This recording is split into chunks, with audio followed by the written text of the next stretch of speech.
the cart. Beanbag Keep your into the spoon cart. steady. Okay. Oh, so close. Run it back. Gotta do it till you get it. Okay, that counts. Oh, it Okay. made it in. Nice. All right, your verse. Nope, you can't Nope. put it down. Your verse is John 1:1. John 1:1. You gotta find it in the Bible. Oh, we go into the. This we go man into is the- smart. He flipped to the table of Uh-huh. contents. He wasn't trying to flip through all of them pages. He was trying to find the exact page number.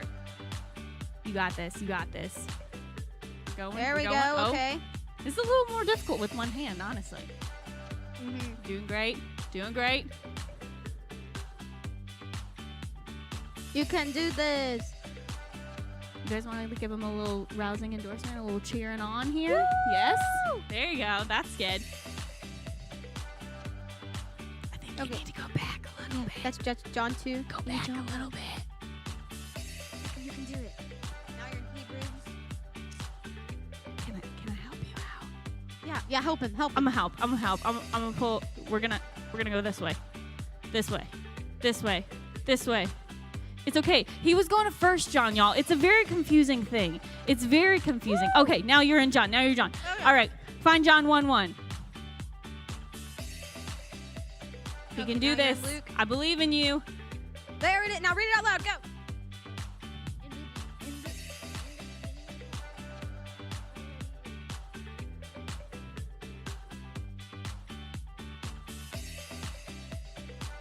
Amazing. There we go. So good. Okay, Give go. a hand for him. All right, now come and peel your egg. Come peel your egg here. You just crack and it. then Crack it against your head. We don't care. Well, now try to take some of the shell off, and then. Okay, he got the yolk. That counts. Okay, now press the button. All right. Boom! Woo! Killed it. What's his time? I had to stop his time. Okay, so 2 minutes and 9 seconds. All right, Belle. Time to beat is 2 minutes and 9 seconds. We're running out of time on the clock, so you better do this quick. You ready? Do you think you can do this? Go, Belle. Ready? Go, go, go, go. Ready? Go. Go. Oh, she jumps the first hurdle. She's weaving. She's weaving. All right. All right. All right. All right. All Oh, the right. beanbag. Oh, the beanbag. We forgot the beanbag. It's all right. It's all right. You got it, girl. Oh, no. It's all right. Second time's the charm. Woo! She made it in. Nice. All John right. 1. We're also going to have you find John 1:1. Yep. This is the hardest step, y'all. Take your time. Hint. New Testament. Hint. It's a gospel. Oh, that's true. John 1. John 1:1. John. It's okay. I got you. No, listen. I want to help. No. Okay, sorry. I can't help. I He- can't he help. didn't Sorry. even get I'm coming help. over here with you, Jack. Can't help. Can't do it. You can. Huh? She don't get. Just John 1:1. This is the toughest part of our obstacle course. Honestly, y'all, we should have made the rest Okay, of we this a gonna little go bit back to harder the and made table this step a content? little bit easier. Okay. Wait. Where's John 1? Okay. What number? 1351. Now go until you see 1351 on your page numbers. Listen, See it's gonna page be a close tie here. 754? I don't even know what time we're at. She's got it. She got it. She got it. She get in there. Give 1351. her a little cheer. There you go. Oh, you got some She got support this? from your dad? Oh, too far. Oh, 1351. No, she's not. Nope, y'all are going to 1 John 2. Y'all, I'm a terrible Oh. youth pastor. Y'all don't even know where John is in your Bible. There you go, John 1. Okay, read it out. In the beginning, the world already existed. The Word was with God, and the Word was God. Okay, There now you go. deshell That's that right. egg. That's right. All right, now peel that egg. Peel Actually, it. She does a deshell little it. crack. Like there you go. Okay, yes, she peel actually the egg. deshelling it. Got it. Got it. Amazing. So good. Get to the yolk. That's, I guess, what we are doing today, you know. All right. A little bit. If you want to eat it, you could totally. Okay, that's good. Now That's press good. your That's button. good. Now press the buzzer. All right. I did not stop the now time. let's see. Let's see what her time was. Okay, her time was probably 2 minutes because I took like 3 seconds to get to my phone. That was All an right. accident. So, So 2 minutes. So you have one Bell by I don't remember his time. how many seconds? But Belle is our winner. So congratulations, Belle. I'm sorry, I'm gonna have to take the hot dog hats back.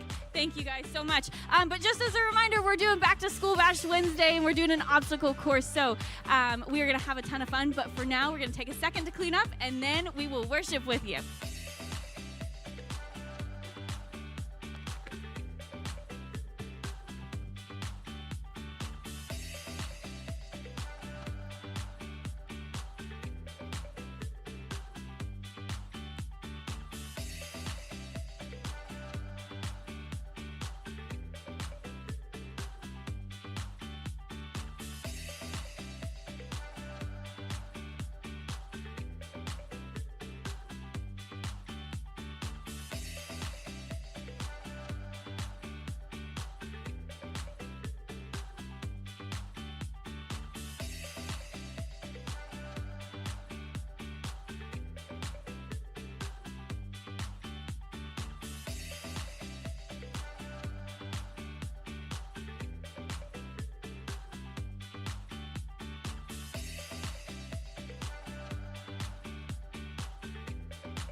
Good morning. Why don't you stand on your feet this morning?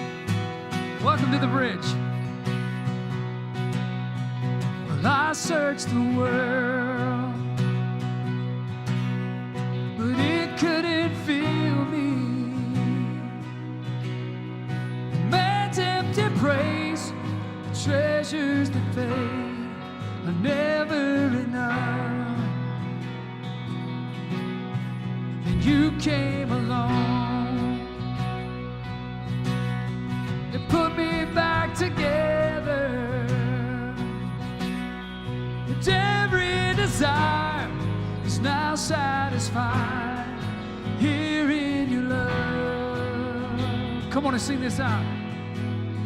Oh, there's nothing better than you. Oh, there's nothing better than you, Lord. There's nothing, and nothing is better than you.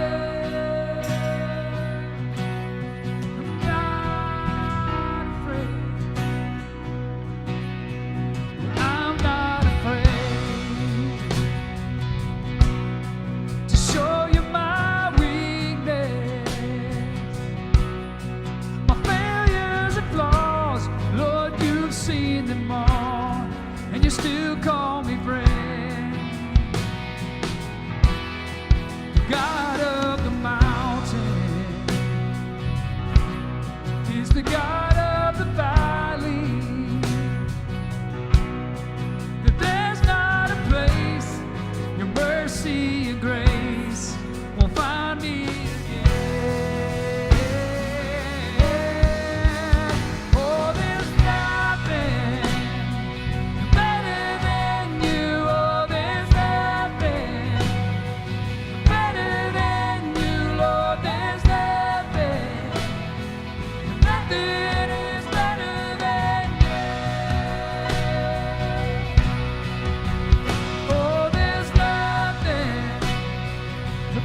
the top of your lungs right here.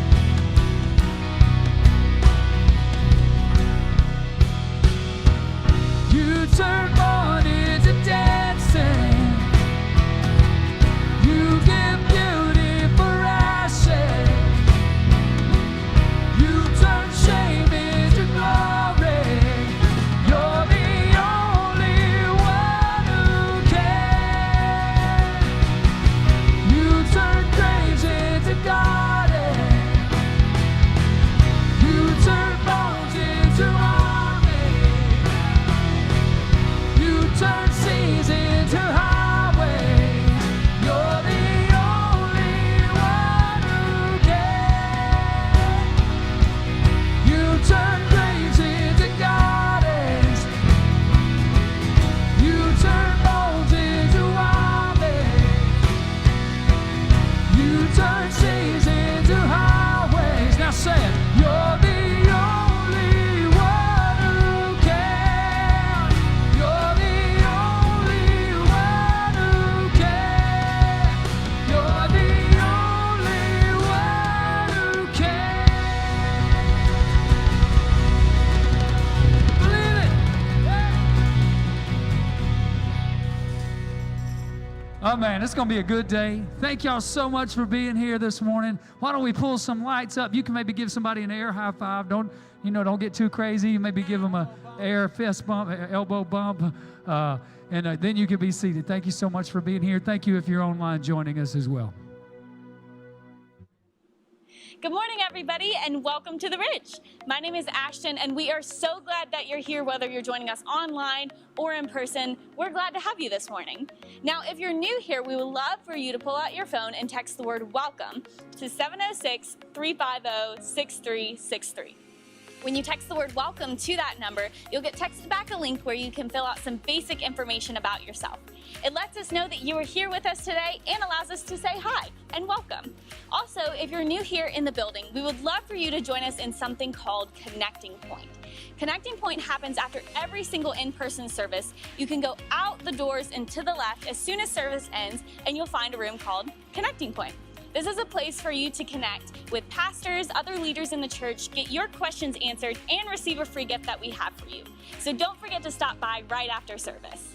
Here at The Bridge, we believe that life is better together, and we do that through growth groups around here. Growth group signups have officially launched.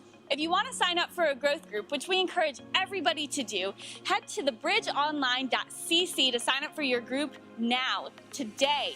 You can even pull out your phone during the announcements and do it. We have groups for everybody. We have fully online groups, social distance groups, and groups that are meeting in homes and here at The Bridge. Whatever your preference is and whatever you're comfortable with, we have a group for you. So go ahead and sign up today. Don't forget that our Back to School Bash is happening this Wednesday from 6 to 8 at Freedom Park. Back to School Bash is one of our favorite outreach events that we do every single year. We partner with schools and other churches in our county to give away free school supplies to kids all across the county. Anyone grades K through 12 is welcome to come and participate.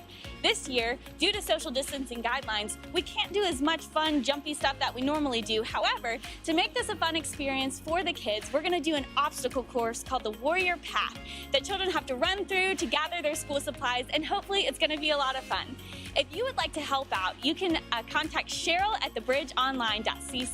Or we would love if you would give to this cause. Because of your generous giving, we are able to outreach and give away school supplies and do other things all throughout the year. So we want to say thank you. If you want to give specifically to Back to School Bash today, there's 4 ways that you can do it. The first is through our app. The second is through our website. You can also text to give, or you can mail in your gift or drop it in one of our giving stations in the lobby. Whatever way you choose to give, we want to thank you so much. And specifically, if you're giving to the Back to School Bash, we want to say thanks for helping our kids start off the year on a great foot. Well, good morning, everyone. So good to have you here in person, those that are here, everybody who's joining us online. Man, I really wish that you could be here in person. I understand that you can't, but last week we had somebody who came for the first time in person, been watching us forever, and they said, I'm a lot thinner in person. So I wish you were here. Oh my goodness, yes. So adjust your TV, just push it all in like that. Okay. Man, everything has changed, hasn't it? I mean, everything has changed. When we talk about the world, gone crazy, but now everything has just changed.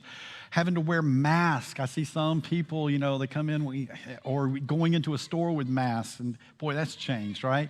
Or the way we do school, or if we get to do school. I mean, all of that's changed.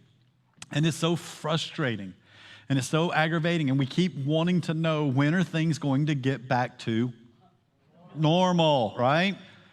And some of us are just raging with our fist in the air. We shake it at the TV, we shake it at the doctor, we shake it at the politician, we just, right? Because we just want everything to go back to normal. But here's the thing, while there's been a lot of changes, and some of those are new changes, I think most of the change that we're seeing right now is not new. It's just accelerated. It's stuff that's really been happening, I would say, at least over the last 20 years. I mean, let's go back to the technology boom, right, in the late 90s. Right? Because some of you kids, won't remember this, but a lot of us in here will know that the internet was a luxury, all right? And so in 20 years, we've gone from having something that we would consider to be a luxury to being a necessity. We've talked about devices, or we've gone from having devices in our pockets that were, supposed to be for phone calls. Now they're computers. And so this technology boom is, of course, everything's accelerated right now because we're so dependent on that. When we talk about social media, right, that just came out, gosh, if you think about it, early 2000s.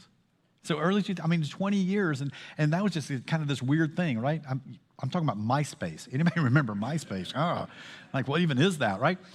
And now we're so dependent on it for everything. But that's not a new change. It's just an accelerated change. Everything's happening faster and faster and faster and going wider.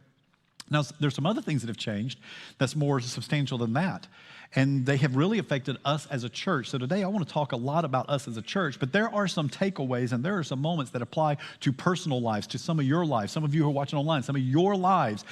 Everything is changing, and it's not even COVID related. Everything has changed for other reasons. But here's some of the things that we are seeing in our community and our culture that are affecting us as a church and the way that we do things and how we do what God's called us to do. First of all, we've had a change in our values. Right now, convenience has become the highest value. More than anything else, convenience, right? Whenever you have coffee companies who are already overcharging us like crazy for a cup of coffee, right? $1 cup of coffee is $4 because there's a brand on it, right? Or a flavored syrup in it. And you're now willing to pay $8 to have somebody drive it to your house or to your work. And it's worth it because of convenience. When there are fast food restaurants who say, we may never open up the dining room again because we're making money through the drive-through because of convenience, right? Now, again, this isn't, please don't take this as an indictment, but there are some who are watching at home right now, and it's not because you're afraid of the pandemic, it's not because you're healthy, there's people that's legitimate doing that. Some of you just like watching it in your pajamas in the bed because it's convenient, right? So convenience has become the dominant value. We will pay more money for what is convenient, right? And we will talk ourselves into things and out of things, especially out of things if they are inconvenient, right? And that's affecting us as to how we do ministry and how we work as a church. There's also a shift that has been accelerated and happened a long time ago, but it is really picking up momentum, and that is a move to post-Christian and post-truth society. Now, post-Christian, what does that mean? Well, there was a period of time, right, like everybody in America, even if you weren't a Christian who believed in Jesus and the claims of Jesus and followed him, there were still those virtues and those values that we all kind of adhered to and believed in and that we kind of based everything on, and it was just assumed, right, that we all had these shared Christian values, but now we're past that, and it's not because we don't know it, we've just moved past it. And that's just where we are as a society.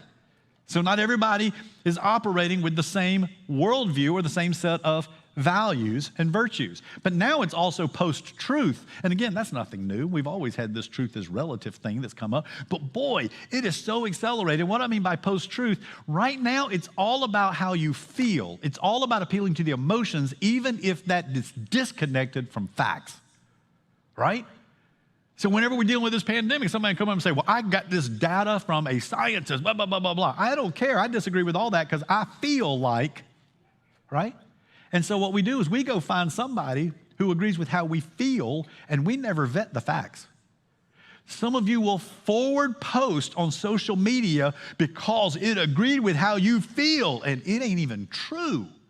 And whenever you are revealed as posting something that's not true, you go, okay, well, it's probably not true. But I still feel like, and you'll trumpet it anyway because it's a post-truth society. Boy, that's tough. That's tough. When we're talking about Jesus, who's the way, the truth, and the life, and really what we want to know is how's he going to make you feel, right? And then there's increased isolation, loneliness, and anxiety.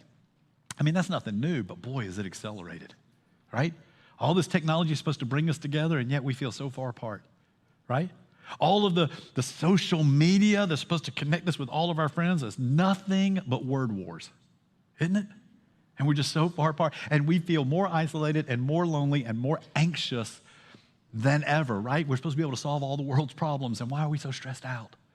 Right? And so that's just accelerated. Now, there's a picture, and this picture influenced the name of our church. 13 years ago, before I was actually the pastor, I came in kind of one Sunday, and, you know, it was the horse and pony show. The way it works in our system, you get one date, and then you're married.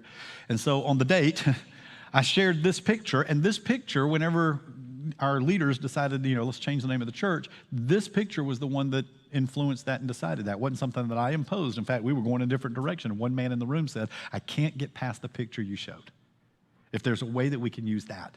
And this is where we got the name, the bridge. This is actually a bridge in Honduras. It's called the New Colateca Bridge, probably not so new now. And it went across the Colateca River. This picture was taken in 1997. The bridge opened in 1997. But shortly after the bridge opened, Hurricane Mitch came across and was headed toward the Gulf, and then it took a little swing, and then it bobbled off the coast of Honduras and just circled for 4 days. Now, Honduras gets about 75 inches of rain a year. You say, whoa, is that a lot? We get about 65 inches of rain a year. So it's not a huge tropical climate, but over the course of 4 days, they got 75 inches of rain in 4 days. A year's worth of rain in 4 days. To put that in perspective, for those of us who are in White County right here, we remember a couple years ago we had all those floods. Over a 4-day period, it rained so much that we just had, you know, mudslides and all kinds of stuff and things that were going on through hell, and it was just crazy. That was 4.5 inches of rain in 4 days. They had 75 inches of rain in 4 days. Here's the thing, they're used to rain. We're used to rain. It was just so much coming so fast that the bridge obviously could not adjust and keep up. So when it's all said and done, the bridge is perfectly intact. In fact, the makers of that bridge, a Japanese firm who gave this kind of as a gift from the nation and the industries of Japan, gave it as a gift to the Honduran people to help the banana plantation people, the workers, get their bananas to the port so they could ship them to the world to help them get out of poverty. So here's the thing, this bridge was all intact, and the guys who built it were so proud because they said, you know what, it doesn't even need to be resurfaced. And then one of them jokingly, I hope it was jokingly said, I don't know, I was reading it in the article, said, now what we have to do is figure out how to get the water back under the bridge. Which is funny, but that's what we do. When everything around us changes, we all wait for everything to get back to normal. And I'm telling you, during this day and age, listen, I don't know what the new normal is. I'm tired of hearing that phrase. But some of us are standing on this thing going, don't worry, it'll flow back. Let's just wait. I hear other pastors, hey, don't worry, school's starting, they'll come back. And then we find out, well, don't worry, school might start eventually, and they'll come back. Oh, wait, don't worry, all of school went online. You see, everything's changed. And here's two words that come up when I see this. Every time I see this, these two words constantly come to mind. Irrelevant and isolated. Irrelevant is when you offer somebody something they do not need. When you're answering a question they are not asking, right? Irrelevant is a bridge when there are no roads and there is no river. It's irrelevant. Very curious to look at, but irrelevant. And isolated, it's cut off. We don't even know where the roads were. You can scale back from this thing and you don't even see the villages. They're gone. And so this is a strange thing to look at. Irrelevant is when the pace of change happens so fast and so great that you can't keep up or you won't keep up. Because see, sometimes it's not just about our ability, sometimes it's about our willingness to adjust. And this bridge obviously does not have the ability or willingness to be able to adjust. It's just not made to do that, no matter how well it's built. Now, this isn't just about the church and our culture. This is about some of you in your life, because this is how you feel post-divorce. This is how you feel when the kids have moved out and they're on their own and it's empty nest. This is how some of you feel about 2 or 3 months after retirement. It was fun for 2 or 3 months, but now I feel disconnected and irrelevant. I don't know if I fit anywhere anymore. Oh, some of you, whenever you look and they say, how are you doing after the divorce? I'm fine. You're about as fine as this bridge. But don't you feel disconnected and isolated and somehow like you've lost your relevance, right? Some of you feel this way when you had lost a loved one who's died. Your world has gotten turned upside down. Your spouse passed away, okay? Your parent, your child, somebody passed away, and suddenly you're left feeling like this. This picture speaks to you personally. And what's interesting is when this happened, and this happens in our culture right now, boy, the prophets come out, don't they? I mean, suddenly we have people who are popping up everywhere, the voice of God, and I've heard it all over the place, you know. This is the devil attacking the church, but the church is going to rise. I hope you're right. Then another one say, no, this is God judging the world. Jesus is coming. Boy, I hope you're right.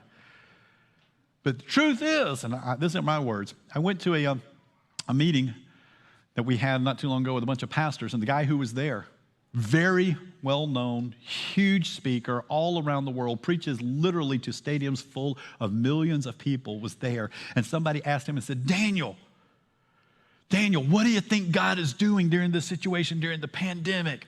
Some people say it's the devil. Some people say it's God. Some people say Jesus is coming back. And he said, I'm not a prophet. Why are you asking me? And he's like, oh, no. But God uses you. So what do you think? And he said, here's what I think. All the prophets have emerged to say exactly what God is doing. And I've got one question. Where were y'all 6 months ago? Because none of you called it. But you can all, give your diagnosis now. Now, again, I'm not poo-pooing off of prophecy. I believe that God absolutely does that and the supernatural happens. But all of us who could not predict it, did not see it, had no inclination, all have an opinion on what God is doing. Well, on the other side of prophets, there's also pragmatists. I'm more of a pragmatist. Now, God has used me in prophetic ways. In fact, he uses me on Sunday to kind of pull back the veil of everyday life and all the routines for you to see the activity of God in your life. And that's what a prophet does.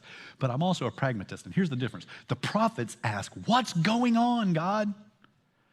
The pragmatist says, what must we do, God?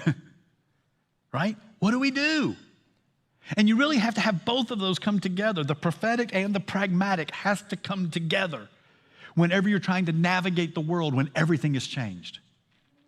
Here's what I believe. I believe that God's presence, his principles, and his prophecies prepare us for changes that we cannot predict and we cannot prevent. That's what they're there for. His presence, that whenever all of the storm is raging and everything is changed, God, I sense that you are with me. I don't know what's up ahead. Oh, but I'm so glad you're with me. And that is to prepare us for changes that we don't even see coming. Principles, those things that we're supposed to put into application in our daily life. If we would learn his principles, live them out, and do them, it will prepare us for things that we never see coming. If you would live by his principles when it comes to relationships and marriage, I'm telling you, it is preparing you for when that marriage comes under fire. Same thing with your kids, same thing with your finances. And then his prophecies, those things where he does peel back the veil and sometimes gives us insight as to what's really going on or what's coming down the pike. It's not there for us to be able to get the protest going. It's not there for you to be able to mark your signs or to call your congressman and to rage against everything, right? And that's what's so frustrating to me as a pastor is I see the Christian community who wants to rise up and in one breath say, guys, this is the end times. Jesus is coming. We need to make sure it doesn't happen. Let's resist everything. And I'm like, I'm not sure what to do there. Because if this is all of the stuff that we claim it is, the money's going away, it's end times, let's stop that. I'm going to use money. Really? And push back the coming of Jesus. My thoughts are we ought to be the first one to say, hey, credit card right here. Jesus is coming. Jesus is coming, right? So I'm kind of confused because in one voice we're using this prophetic voice, but it's not aligning with our pragmatic behavior and what we're supposed to do. I mean, come on, let's go back and look at Noah. If you don't know the story, okay, most of us know the story.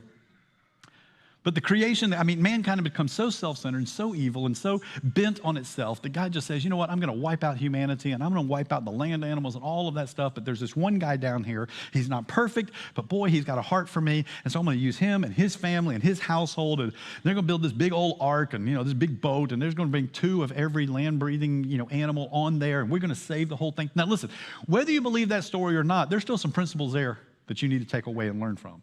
I believe the story, not because it's written in the Bible, but because Jesus refers to that story, and he refers to it in a historical sense. And if you die and come back to life 3 days later, I will tend to believe what you tell me, okay? And so therefore, Jesus talks about this as a true story. But even if you don't, there's still some principles there. And here's the principles. God gave this word to this prophet and said, here's what's going on. Here's why it's happening. Here's what's happening. But then he goes on and says, and here's the plans on how to build a boat. And here's what you build it out of, and here's how big it is. See, I have been in meetings where we've had rooms full of pastors, and we're trying to figure out budget stuff. And we're trying to, trim this and make everything work. And then suddenly somebody comes out with this prophetic word, and God's presence is made known to us, which makes us feel so good. And they rehearse some of God's principles through that prophetic word. And we're like, yes, we're going to stick with those principles. And then they end it, and when it's done, we still got to do math. You know what I'm saying? And can I tell you, God's a God of math, right? So he has the plan forward for us. We just need to stop looking at the water going, move back. Come on, flow back, right? It's the same thing with the invading armies that came in through the Old Testament. God would prepare them by giving them a prophetic word and a plan. When he said, I'm taking you out of your nation, I'm going to take you to other nations. You're going to be in exile and you're going to be spread out. Why? Because you've lost your heart for me, and this is going to cause you to cry out to me. That's why. There's the prophetic. But here's the pragmatic. When you get there, I want you to plant your fields. I want you to marry off your children, right? I want you to pray for the peace and the prosperity of that nation, because if it goes well with them, it's going to go well with you. So here's what I want you to do. I want you to live life. It's the prophetic and the pragmatic, right? The book of Revelation. People are wondering, is Jesus coming back? Is this the end? Oh my goodness, look what's happening to all these different things. These are all the signs of the time. And we're so curious about all this. But can I tell you, he gave us this word so that we would be prepared, not so that we would protest. Not so we'd resist. Not so that we'd sit there and wait for everything to go back. Now, if you have any one of those, if I had God's presence walking, that's enough. You can face anything knowing that God is fully with you. If I just had his principles and I could just put those into play, man, that would be enough. If I just had the prophecy to know that he is up to something and he's kind of giving me a peek at that, that'd be enough. But you get all 3 of those together and you have some strong footing for the storms of life when everything changes, right? Now, I want to take us to a story because this isn't the first time this has happened, especially when it comes to church. There's people out there who are having a fit. I am so thankful that we're able to meet together like this. I hope that you don't see us as being reckless. I hope you don't see us as being careless. We're trying to be careful, some more than others, all right? Please, if you're one of those that says, I don't care, just come in. Everybody slop your weight kiss today, okay? Right? No, don't do that, please. But if you're of that type, just respect everybody else's concerns and fears. I'm so glad we get to do this, but there are places who cannot. The church is shut down.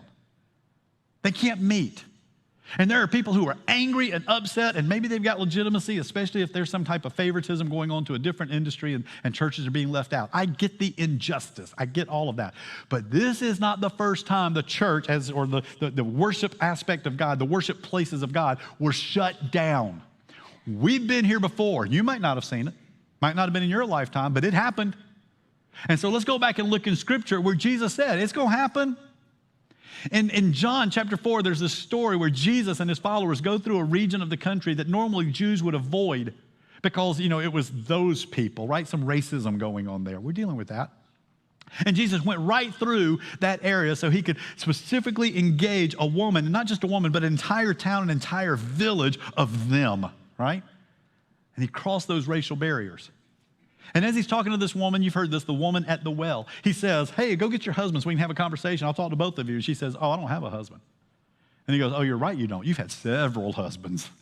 And the one you shacked up with now is not your husband. Y'all just shacking, right? And at that point, here's where the story picks up. Sir, the woman said, I can see that you're a prophet, right? You can kind of peel back and see what's going on. I didn't tell you that. God had to reveal that to you. I can see that you're a prophet. Our fathers, the ones we respect, the ones who told us how to do this, the one who set up the routines, the ones that we follow, they worshiped on this mountain. But you and the Jews claim that the place that we must worship is in Jerusalem, on that mountain. So which is it? Is it the way my fathers did it, the way your fathers did it? Whose traditions are right? Jesus goes on, he declares, believe me, woman, a time is coming when you will worship the Father, not your fathers. You will respect and honor the Father, not your fathers. You're not going to do it their way, neither on this mountain or in Jerusalem.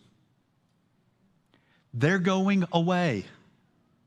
The way your daddy did it is going away. The way my dad did it is going away. The places where it's going away. Guess what? The worship places will be gone as you know them.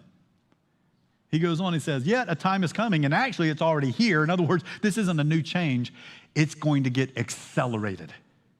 The change is already happening, but it's going to pick up pace. Where the true worshipers will worship the Father, not their traditions, in spirit and in truth. For they are the kind of worshipers that the Father is seeking. That's who he's going out looking for. That's where the presence of God is looking to land, to work from. He goes on, he says, because God is spirit, and his worshipers must worship in spirit and in truth. Now, this is interesting, this word in spirit and in truth. He said it twice now. He talks about God being spirit. This word, the Greek word is pneuma, okay? Pneuma. In fact, in the medical field, you have, pneumology or whatever, where it's the lungs and dealing with breath, right? A numerologist, however you say it. But it's about breath. Somebody who's dealing with the lungs. This is interesting. COVID-19 is all about the lungs. What a great scripture to be talking about. And here's what he says. There's coming a time, it's already started, and it's going to accelerate, where it's not where you worship. Your worship is just going to flow from your breathing, from your being. See, when you go to a funeral and you've seen the loved one sitting there, the body is there and you recognize them, but there's no breath and there's no essence of who they are. They're gone. And what you would say, in the Greek word is you would say they've lost the pneuma, the breath and the essence of who they are. He said there's going to come a time where just your breathing and moving and being and living in the world is going to be viewed as worship. God already sees it that way. You don't. And maybe if you realize when you get out to work tomorrow, you're entering a worship environment. Whenever you see your stranger, whenever you go to Walmart and the guy wants you to wear a mask and you feel like you got to lay into him to make your political statement, you're supposed to be worshiping with every breath. With every breath. With your being and your essence. It's worship. And then in truth, I know we always think, oh yeah, that means like having all your facts right. But in this context, what he's saying is in reality, in the present reality, this mountain is going to be gone. That worship place is going to be gone. All of this is going to be, just done away with. And you're going to worship God in that reality. Not in some emotional driven state that denies facts, right? So you can stand on the bridge and wait for the water and scream at every politician and every medical person and every scientist and every neighbor who thinks differently from you because you demand the water to go back. Or you could worship him with every breath of your being and in the present reality that the water don't flow there no more. Right?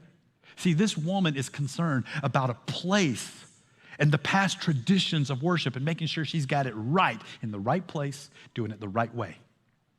But Jesus was more focused, or he was more concerned about the focus of worship. The Father who is present with you everywhere, and his Spirit in you, the breath you breathe.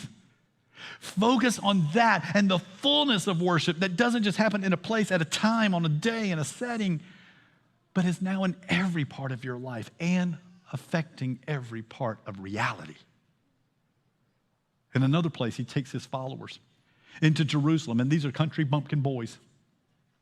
Some of them probably never been to the temple, never been to Jerusalem, a big city. Never actually got to go there. They know that at this temple, everything is taking place on their behalf, that there's a high priest who goes into the Holy of Holies on their behalf, that there's all these other priests who are making sacrifices, for individual people and also on behalf of the nation. So they know what happens there, but this is their Washington, D.C. This is where the capital is, and the legislation is taking place. And then the judicial system, the Supreme Court is there. And so how the Jewish laws are how they judge those and how they enact those, it's all there. And then down from that, you've got the White House. And so this is where the high priests and all the priests and the different ones live, because this is all merged together for them. And then you've got the National Cathedral, right, where worship takes, it's all there. And then there's all these monuments and all these things where God did this, and we remember that, and we remember them, and David, past leaders and kings, and all of that's there. It's huge. And so here they are, first time, and they're Washington, D.C., looking at everything. And more than that, more even for us, it is the epicenter of God's presence and activity for the world. And they're just so impressed. And they say, Jesus, look at all of these incredible buildings. And here's what Jesus says. Yeah, do you see all these great buildings? Not one stone here will be left on another. Everyone will be thrown down. It's all going away. It's all going away. Can you imagine the turmoil? I can't. I bet they freaked out. I bet they protested like crazy. In fact, here's what I know. This statement right here was one of the primary accusations against him at his trial and why they killed him. Because it was going away. I just wonder how the people would respond when their whole system of justice and righteousness went away. I don't have to imagine hard, because I can flip on the news and see what happens in different states, including ours, when a church can't get together. This is the place our fathers worshiped. He's like, there's coming a time, it's already happened, it's just being accelerated. I'm not trying to get an encounter with you in a place called the Bridge Church at 607 Halsey Road. I'm trying to live through every breath you breathe in your present reality. That's what I'm trying to do. You see, we all resist changes that are imposed. Changes that are imposed are changes that are opposed. And none of us got to vote on whether we wear masks or not. Right? And none of us got to vote on whether or not we have to take the test or not. Nobody voted on whether we get to have school or not. Nobody get to vote. And so guess what? We're going to take it to November 3rd, and we're going to vote on COVID. That's what we're going to do, because we're going to vote. Right? Yes. Cursed you, river. We didn't vote on you moving. I am voting on somebody to move that river back. That's what we want. And I understand. I'm not trying to get political. I'm just trying to say, how ridiculous are we? Things have changed. Like it or not. For it or not. It's changed. You can be prophetic, but when you're done with that, let's get pragmatic. And let's take what God is doing and put it into action. Now, I do believe so much in prophecy. I do believe that maybe we were warned. We just didn't know what we were being warned of. This is a little notebook right here. Okay? There's only a few pages in the front because the person who wrote this down, prophetic gift, listened to other people who I believe were prophetic gifts, and just an avid learner and just a great woman of God. But it's only a few pages because she passed away 5 years ago, and this was her last journal that she had started. Her name was Jeannie Kiera. She was here at our church. This is John and Jeannie. Many of you will remember John was our, kind of our care pastor on staff here. Jeannie did a lot of teaching and stuff. Wonderful lady.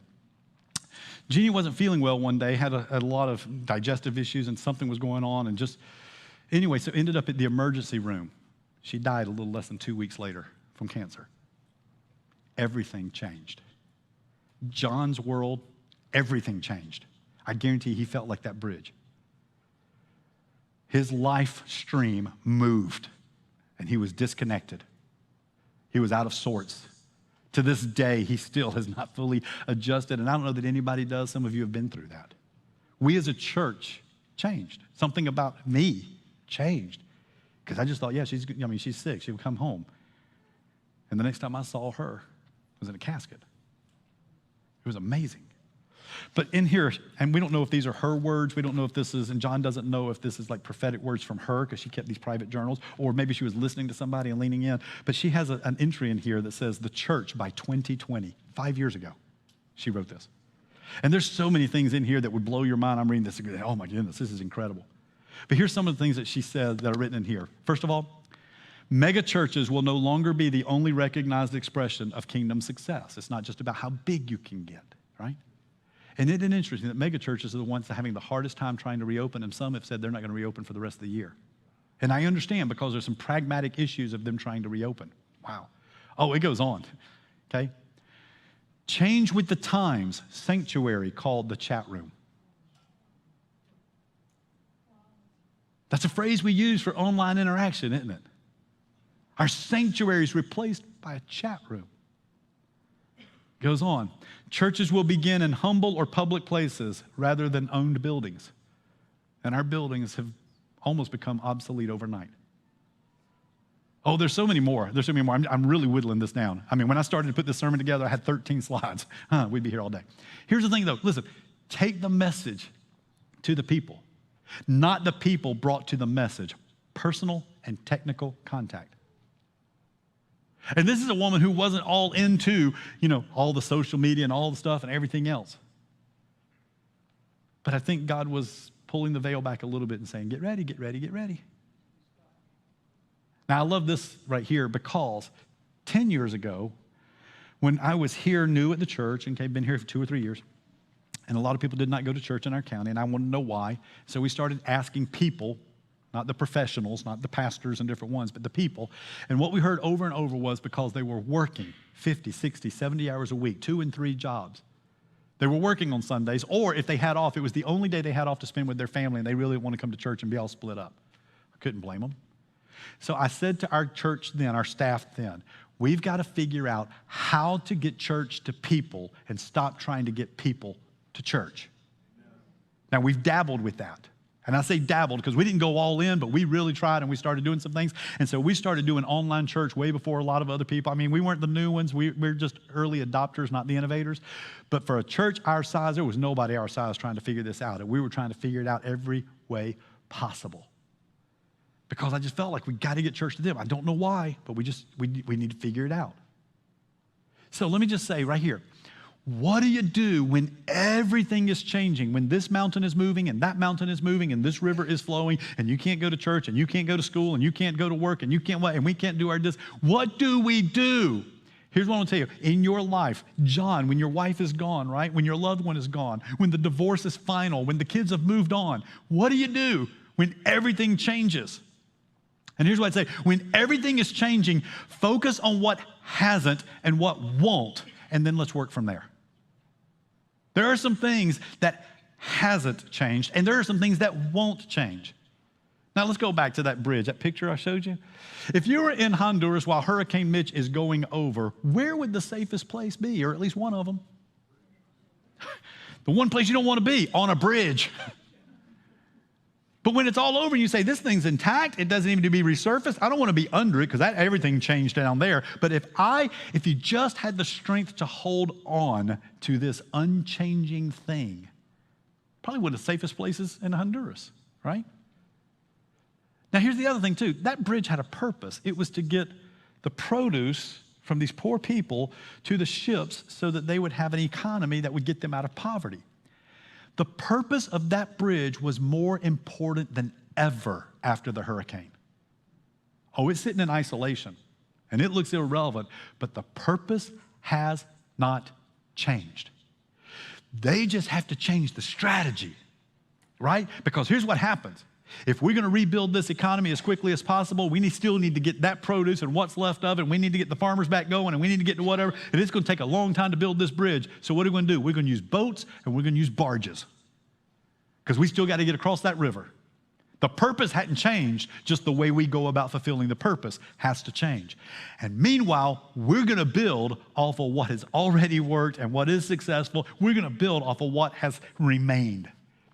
And now if you go back, that bridge is still sitting over dry ground, but there's another bridge that goes across the river, right? So here are some things as far as a church for us that won't change. The message of the gospel will not change. The mediums for sharing it will. The message of the gospel, that we are sin bent, that we are selfish, that whenever, and here, there's the other thing, in a crisis like this, boy, it shows up, right? Because we all turn inward and it is all selfish. It's all about me and mine. And you're either trying to be so incredibly self-protective that you are fighting other people, or you are trying to say, oh, it's all a hoax and I want to impose whatever, that you're fighting. But everything turns inward about what I think and what I want and my solutions. And that is a touch of sin that resides in all of us, including the saved. That sinful self-centeredness is what becomes a destructive force for all of humanity in the will of God. And the gospel message is that's what Jesus came to die for, to model for us how to eradicate, to give us the Holy Spirit to overcome. That message won't change. But the way we deliver it, the way it gets out there, will. The mission of the church, connecting people back to their Heavenly Father, connecting them to one another in community of a loving relationship that is all centered around Jesus and His claims and His values and His teachings. That mission will not change. Go into all the world, make disciples, teaching them everything He has taught us, baptizing them in the name of the Father, the Son, and the Holy Spirit. And He says He will be with us as long as we're doing that. That's not changed. But the methods of how we do that will. They will. So here are some things, just kind of a little review that I didn't even realize God was setting us up for. Here are some changes over the last several years that we made that have kept us on mission. They've kept us on mission. And they prepared us for this moment. First of all, emphasis on small groups. You heard today an announcement that you can sign up for small groups. Listen, even if you're online, we have online small groups. If you are meeting somewhere out in another state, form a small group. We will resource you. We will help you. We will encourage you. We will train you. We'll do whatever we can. But you need to be in small groups. Why? Because we're seeing it's becoming harder and harder to meet in large groups. And so we started this a long time ago, and this wasn't an add-on to the church. We said we don't want to be a church that has small groups. We want to be a church that is made up of small groups, right? That is small groups who come together to worship like this on Sunday. Listen, if you only have, I've told you this so many times, if you only have an hour and a half a week that you can give, go to a small group, not here. We've been saying that over and over. God's been preparing us, has kept us on mission. Here's the other thing, technology. We invested in technology for online services. So a lot of what you're seeing right now, those in the auditorium, a lot of what you're seeing right now with the lights on the floor and the lights up in here and the way it's done, the way we did the backdrop, the way the scene, all that kind of stuff, it's not even really for you in the auditorium. It's all for those who are watching online. The cameras that we've got and everything else. And we were doing that, and so we're prepared to stay on mission. Here's the other thing we did. Leveraged our facilities for financial stability. In other words, it wasn't this sacred space that is reserved only for the insiders. But we started early on. It's going to be used by the community and anybody who needs it. And we were able to rent it out. And we took our other building, and we've got DFAX who has moved in there. And all of our buildings, because guess what? Giving is down. And it's understandable that giving is down when the economy is down. It's understanding that some of you, your giving is down because you're scared. But we leveraged our facilities to have financial stability. And I hope that those of you who are just responding because you're scared will get past the fear and that you can get back to being generous and confident. But look at what happened to keep us on mission. And then we restructured our staff. You didn't see all of that on the front side, but we went through this just most recently, restructuring our staff because there was overlap and there was some confusion, there was some frustration and different things. And so we have got people now positioned with job descriptions, and we've dealt with the overlap, and people are serving where they serve best and leading where they lead best. And it's been great. And we are reaping the benefits of that right now. But let me tell you, there are some changes we need to make to keep us on mission. And one of those is we're actually going to have a pastor director, a paid staff person, a pastor of online ministry and digital content. This online stuff is not going to be a side issue. It is going to be a primary issue, and we're going to staff towards that, and we're going to resource that. Now, the person that we've already put in that position, okay, is Ashton Wood. Our student ministries pastor is moving to that position. She has a learning curve that she'll have, but she also, because of a lot of things, her age, her lived off of technology, she's been throwing out suggestions and ideas, and it's like, okay, she can do this. So we're moving her to that, and we're already in the process of interviewing and hiring a replacement youth pastor. So there'll be a change, but this is huge. This is important, okay? That leads to the next one, online and on-demand resources. Listen, next week we're going to roll out something that's called Right Now Media.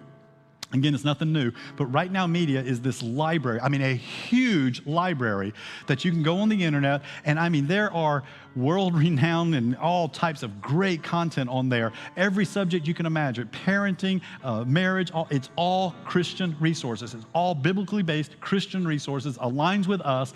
You can have some of the most outspoken or well-known authorities on these issues, great teaching.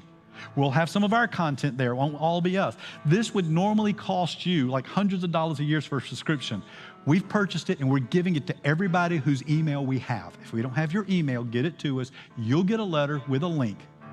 And you will have online, on demand, spiritual content and resources, and you can share it with whoever you want and it'll be free to them too. Okay? Then we're redesigning the service flow. We've already done it. That's why we did one song up front. Why? Because we realized the majority of you watching on TV, some of y'all are going to go, yes. You're watching on TV, and I realize when I'm watching on TV, and others realize when they're watching on TV, and we're in the room, long music sets at the front are kind of awkward at home. You're just waiting. And some of you just fast forward or try to, or some of you just wait until watch it Tuesday night, Thursday night, or whatever, so you can get to the content of the message because that's the most important. Listen, I think worship and music is important, but I know it's awkward when you're sitting on a sofa by yourself. Even more awkward when you're sitting on the sofa with 3 other people. I get that. So we're redesigning our in-person services. So there's a song there, I'm coming out, or we're speaking quicker up front, but we're going to add a lot more music at the end and worship time at the end so that those of us, and hopefully it's all of us, who are expressing ourselves to God and sensing His presence and engaging in that and allowing our emotions to be touched and moved and stirred, aren't having it broken up with a message in the middle. It'll be your time to respond at the end to His presence. And this last one I'm excited about, and it's new, and don't ask me for all the details because we're figuring it out. Microsites and microchurches. We have talked about planting a church in Helen before. We talked about maybe doing something in Cornelia. We talked or Clarksville. We've talked about maybe over in Dahlonega. We got people there. Here's the thing. I am so glad that God slowed us down enough that we're not paying rent on an empty building somewhere right now. Thank you, Lord, for going ahead of us. But He was preparing us for this. And so we've done Zoom groups and we've done small groups, and now we're going to take it to another level. And what you say is a micro church. Think of it this way. Our church, this body right here that's meeting everywhere else, we're trying to get you into small groups because we believe those connections, so they're so important. So you're getting here and we're pushing you out there. But microsites are out there and they're picking up people who will never get in here. I had somebody just a couple of weeks ago said, I keep talking about our church and they really want to come, but they're not coming while this is going on. When there's a vaccine, they said they'd show up. My response was, are they hanging out with you? Well, yeah, we were with dinner with them the other night. Do you think they would come to your house? Probably so. Then why don't you get them and maybe 2 or 3 other couples that they're safe with, and you just meet there every Sunday, no expectation to come here? It's like, huh? Yeah. We would do the same thing if it was in Helen and had its own building. Why can't we just do it and call it your house? And here's the thing. That means you're not a small group leader. It means you're going to carry a pastoral role. Oh, I can't do that. No. Oh, I'll deliver messages. I'll give you content. I'll do whatever. But you're going to be the shepherd and caregiver. And you're going to assemble, and we will coach you through it and walk you through it. And some of you right now, if God's called you to do that, if He's stirring you to do that, talk to me. Because right now, we have a system where everybody comes in and nobody grows up to get out. And what I mean by that is the goal of my house is to get my kids to leave the house without leaving the home. I think some of us need to go and start microsites and micro churches. And you get together on Sunday morning in your living room with those that you were safe and comfortable and all, and you watch it, and then you dialogue, and you pray for one another, and you have that experience there. And we'll get together about 3 or 4 times a year as a large group to celebrate what God's doing. But for the most part, the church leaves the building. The mountain gets moved, right? So, here's what I'm urging you to do. Here's what I'm urging you to do. Listen, if your world has changed and it's not even related to church stuff, it's all these other things I've been talking about, this is still true. Honestly assess your condition. Honestly assess your condition, right? Physically, how are you doing through all of this pandemic? Physically, how are you doing after the loss? Physically, how are you doing after divorce? Physically, how are you doing now that they have evicted you? How are you doing after they have foreclosed? How are you doing after your entire industry went away? How are you doing? physically, emotionally, mentally, relationally? How are you doing financially? How are you doing vocationally with calling and purpose? How are you doing spiritually? Right? Come on, let's really ask, how are you doing? Surviving is not thriving. Surviving is not thriving. I mean, you could drive by and look at the bridge and say, hey, bridge, how you doing? Fine. Everything's fine. Don't even need to resurface. Okay, you realize you're totally disconnected, right? You realize you're totally isolated, right? And you realize your purpose is not being fulfilled at all, right? You got that. Oh, but we're fine. And people come up to you and say, so how are you doing after the loss? Oh, I'm fine. Do you feel connected? Is your purpose being fulfilled? Assess how you're doing. Number 2, find new ways to engage with followers of Christ. I know you might not be able to, some of you online, you cannot come to a large setting. I get this. Some of you might feel good coming in even into a room of small group. Find new ways to engage followers of Christ. Don't wait for them to be invented. Initiate. Initiate. Okay? Take some initiative.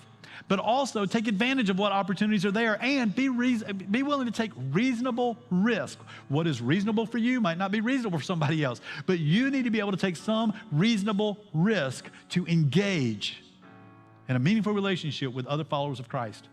Listen, guys, virtual engagement may be the new norm. It is not enough. It is not enough. Let me tell you one of my little pet peeves right now, kind of just personal thing, right? It's just my personal viewpoint. There are so many parents and families who are screaming to get their kids back on campus, in a classroom, in the school because of their mental health and their emotional well-being. But you're scared to death to come to church. I don't get that. Now, if you're one of those that says, no, I'm going to homeschool my kids because I'm scared, I get that. Let's just be consistent, right? We know that virtual engagement's not enough. So find new ways. This may not be the way. Find new ways. Guys, we don't gather in Jesus' name for his sake. He doesn't need us to gather in large groups. He don't need us to gather at all. We gather in his name for our sake because we need encouragement and we need accountability and we need some type of, an attaboy. We need somebody to give us guidance and direction and we need other people to travel with. So we gather in his name where 2 or 3 are gathered, right? We do that in his name, not for his sake, for ours. Find new ways to give and serve. I told you, during this time, we all turn inward. The gravitational pull is to turn towards ourselves and to our few, and we bring them in and we make sure we're taken care of. So serving and giving is down. But here's the thing, self-protection and self-provision, I get it. But when you get to a place of stability, or at least a little bit of stability, you need to put some energy and some effort and some experience and all of this stuff into benefiting others, benefiting the gospel, the fulfillment of Jesus' mission. So get your footing back, get stable, and find new ways to give. Maybe not necessarily financially, that's not going to happen. But find new ways to serve. There's a lot of things that aren't going on in the church right now. And people say, when are we going to go back to this? And when are we going to go back to that? And my answer is, we don't have the volunteers to do it. Our volunteerism has died, and we get that. I understand that. But do you realize in this children's hallway, it is the same volunteers since Mother's Day when we reopened, the same volunteers every single week without a break. If a few of them get sick, if something was to happen, if they want to go out of town, Pastor Avery has told me we're this close to not being able to do it. Right? Find new ways to give and to serve. That's what we need to be able to fulfill Jesus' mission. Then, last, and this is most important, focus on what is unchanging. God's presence, unchanging. God's promises, unchanging. God's principles never change. Okay? God's purpose for you, for his church, never changes. It doesn't change. His presence will be, if you will focus on that, his presence will meet you wherever you are, on the job, at home, wherever you are, whatever door you are shut behind, his presence is there. His principles that are in his word, they don't change. They prepare us for times like this. Those promises for you, he will fulfill them all. They won't change. His purpose for you is steadfast. And here's the thing about his presence. It is most evident among his people. That's why it says where 2 or 3 are gathered, there I am in the midst. I am most aware of his presence when I am in the presence of his people. Right? You get that? And listen, his principles and his promises, they're written in his word. His purpose is embedded in you. It's embedded in you. Let's focus on that. Now, I've asked the team to come out and sing this song. And as they start to sing it, I don't want you to get up and stand or any of that. I just want you to sit and let them just sing it over you. Just sing it over you. The words of this song actually come from Scripture. It was during a period of time where Moses had gotten the people out of Israel, and they're out in the desert in the wilderness, and God's given them the laws and given them his principles, given them his promise. He has revealed his presence. He is telling them about their purpose and all of that. And when all this is given and everything has changed, everything about their life has changed, there's nothing that is stable, there's nothing that they can count on except for God's presence, God's principles, God's promises, that purpose. It's there. And at that point, Aaron, the high priest, comes out, and God says, tell Aaron to say these words over the people. And this Aaronic blessing is uttered out. It's repeated again when Joshua is getting ready to go into the promised land. It's repeated again over them because, again, everything's about to change. And I just want our praise team to sing this prayer over you. For those of you at home, don't tune out now because we're going to music. You need to have this sweep over your home. This prayer just needs to flood through you. Heavenly Father, right now we ask your presence to be made known to us. Lord, we declare these promises over our people. Your purpose has not changed, Lord God. I pray that these words would just minister healing and hope and health. And God, thank you. Thank you for those of us who have assembled, even if we've done it virtually, because we do it in your name and for your agenda. Lord God, when everything changes, you are the rock on which we stand.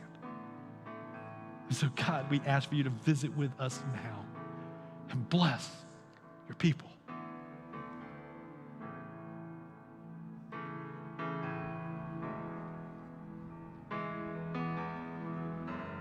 Lord bless you and keep you, make his face shine upon you, and be gracious to you. Lord turn his face toward you and give you peace.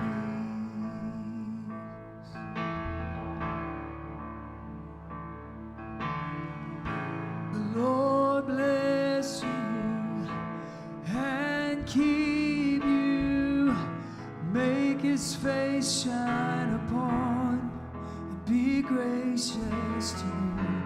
The Lord turn his face toward you and give you peace.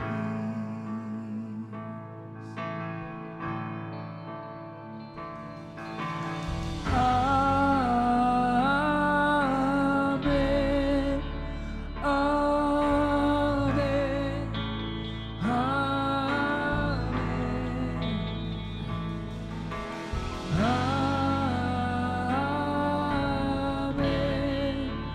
Amen. Amen. Amen. Lord bless you and keep you, make his face shine upon you, be gracious to you. Lord turn his face toward you and give you peace.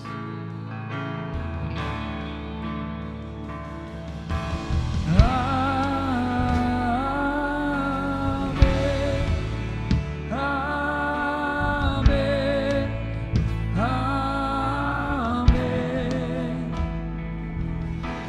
Amen.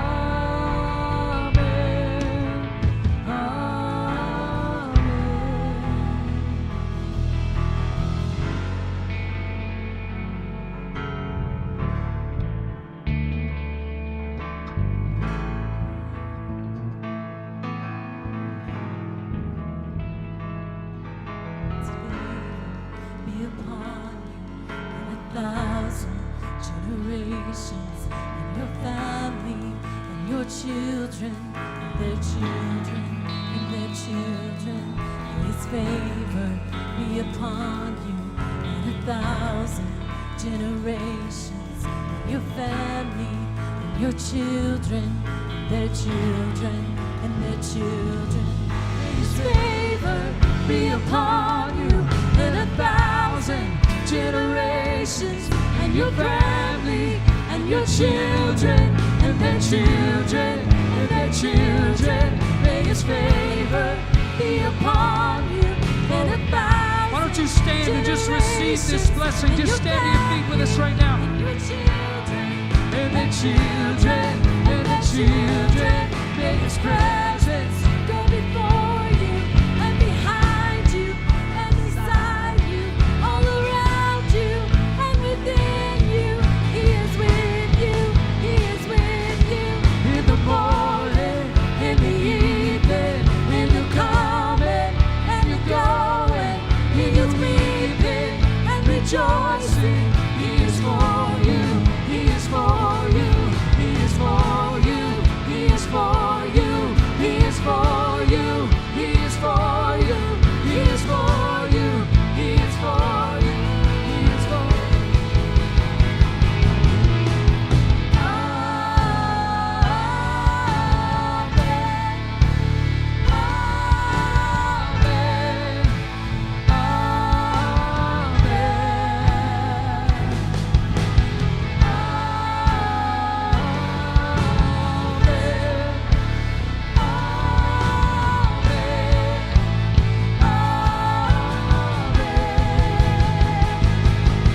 His favor be upon you, and 1,000 generations, and your family, and your children, and their children, and their children.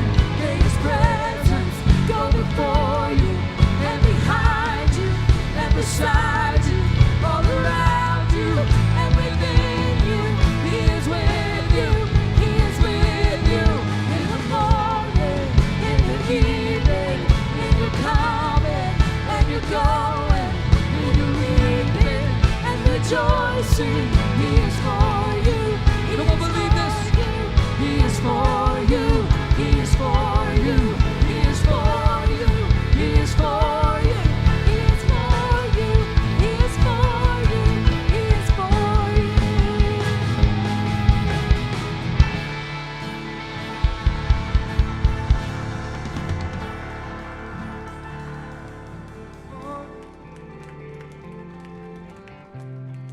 He is for you, He is for you, He is for you. Come on, believe that. He is for you, He is with you,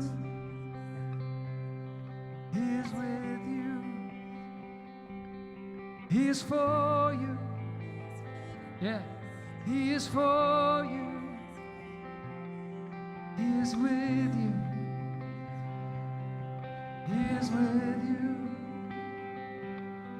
See, yes, I will lift you high in the lowest valley. Yes, I will bless your name.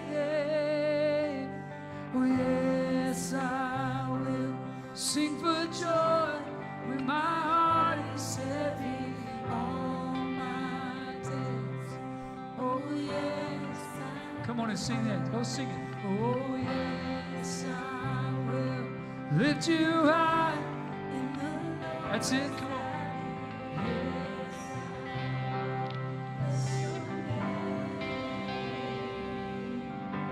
Yes, I will. When my heart is heavy all my days. Oh, yes, I will. For all my days. Oh, yes, I will.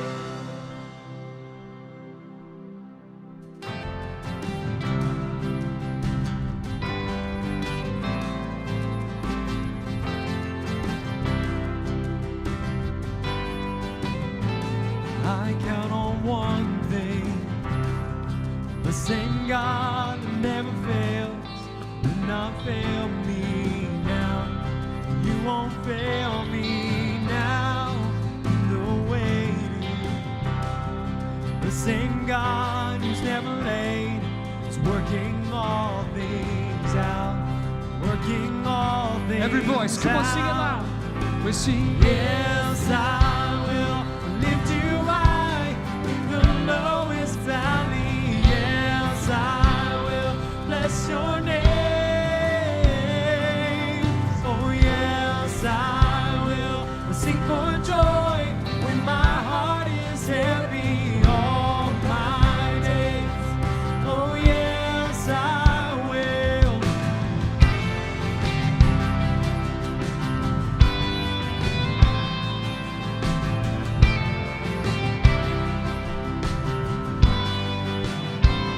I count on one thing. The same God that never fails will not fail me now. You won't fail me now in the waiting. The same God who's never late is working all things out. Working all things out. Oh yes, I will lift you high in the lowest valley. Yes, I will bless your name. Oh yes, I will sing for joy when my heart is heavy all my days. Oh yes, I will for all my days. Oh yes, I will, and I choose to praise, to glorify, glorify the name of our names. And nothing can stand against, and I choose to praise, to glorify, glorify the name of our names. And nothing can Come on, let's hear those voices. and I choose to praise, to glorify, glorify the name of all names. And nothing can stand against, and I choose to praise, to glorify, glorify the name of all names. And nothing can stand against. Oh yes, I will lift you high in the lowest valley. Yes, I will bless your name. Oh yes, I will sing for joy when my heart is heavy all my days. Oh yes, I will for all my days. Oh yes, I will for all my days. Yes, I will.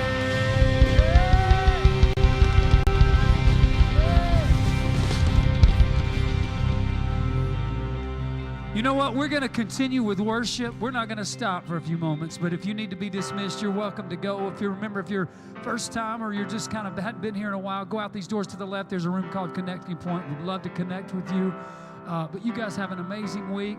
You can hang out with us for a few minutes if you want to. Be blessed.